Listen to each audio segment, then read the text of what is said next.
Hey y'all, welcome back to the channel. Today we are looking at an Island Oasis machine.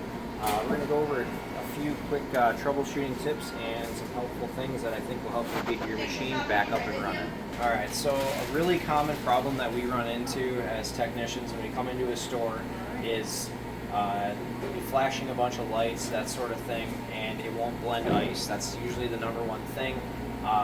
Normally it's because when a store level employee takes the top of the Island Oasis machine apart, they don't put it back together properly, and if you want to come in here a little bit, this thing does not turn properly and it actually seizes up. So first thing I would do is, if you're having problems, pull your ice bin off and make sure that this thing spins freely.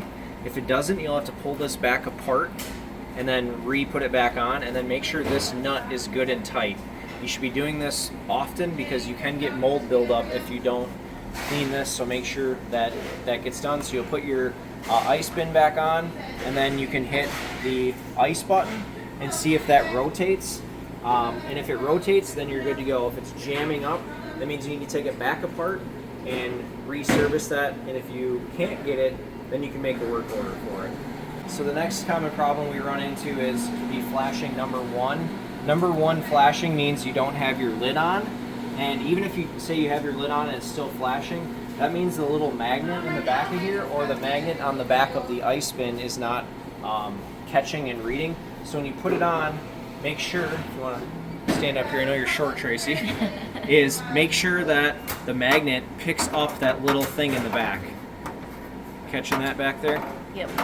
So make sure that's working properly.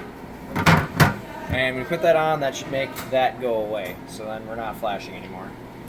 Another thing that I'd like you guys to do is, if you're having some problems with it, is to figure out if you're having an issue with the ice bin area or the blender area. You have the two buttons down here. So always hit the ice one first. Make sure it spins. If it spins, you're good. The bottom one is for the blender. There's a magnet in here that spins the blade inside the pitcher. So hit that. And if that spools up, that means the main components of the machine are working. If you are having problems with it not dumping sugar in, it could be your sugar line or the sugar pump is plugged. One thing you want to do is you want to run hot water through this line every time you change the sugar bag. And I'm going to show you guys the proper way to clean the line and the pump. First thing you want to do is you want to grab your pitcher and fill it up with very hot water from your coffee brewer. If your hot water spout isn't working or you don't have time to fill it up, you can use hot water from your 3-bay sink, but you do want to use as hot of water as possible when you do this. Just be sure when you fill it, you don't fill it up more than what the other pitcher can hold that you're going to be using this for. So I usually fill it up about halfway, and then we'll bring it back over to the machine.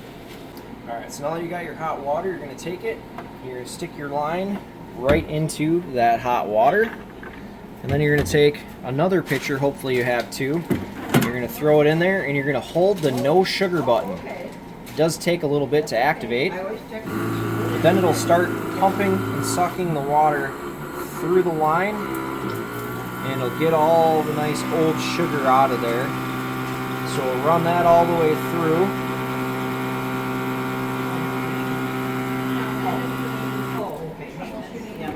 You can see it's a nice watery, sugary slurry in there. So we'll dump that out and I'll show you the next step. Alright, so after you ran the hot water through it, you're going to want to hook up your sugar line back to your sugar bag. And what we need to do now is we need to flush all the water out of the system. Otherwise, the first few people that order something out of the machine is going to have water instead of sugar. So put your pitcher back in with nothing in it and hold the no sugar button. And it'll be nice clear, and you'll kind of see it start to change into a more gold color. And once it does, about 10 seconds or so, you can stop it. And now we have pretty much as close to straight sugar as we can get, and the system is primed, and you should be ready to go. Alright, so then the next thing you're going to want to do for just kind of a preventative maintenance thing, especially if you have issues with your drain on your Island Oasis backing up, is you want to pull the top panel off pull the little flappers off that go in here, clean those really nicely, and then you're going to want to dump hot water from your pitcher or from a jug down in here. Preferably if you can get it as hot as possible, that's ideal. That'll help clear that drain out and help with any of those sugar snakes, not real snakes, and that should get you back up and running. And if you're still having problems, feel free to make a work order. And you can unplug it, plug it back in, and maybe even check the GFI breaker back here. So you unplug it, you'll hit the reset and the test, and then the reset again, and then plug it back in. Sometimes that'll help clear any error codes you have. But otherwise, just make a work order and we'll come out and get you all tuned up.